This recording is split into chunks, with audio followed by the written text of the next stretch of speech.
আমার গল্পের শেষ পাতায় লেখা থাকবে আমি কখনো কারো প্রিয় মানুষ হতে পারিনি।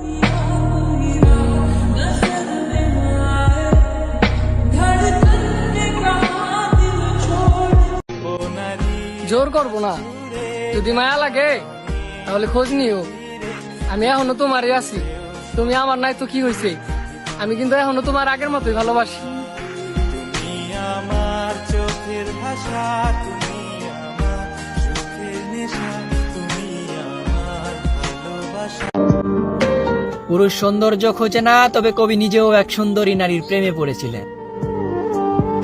আমি সৌন্দর্য খুঁজিনি, তবে কোনো এক শ্যামবর্ণের মায়াবী নারীর মায়ায় আমি পড়েছি।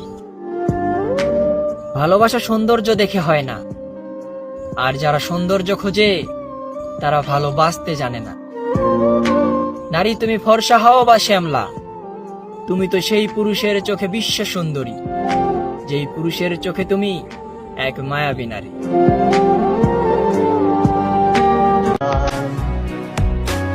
কল্পনাতে দেখি তাকে, তবে বাস্তবে পাওয়া আশা, তবে যে তাকে পাওয়া হবে না, কারণ সে আমার একতরফা ভালোবাসা।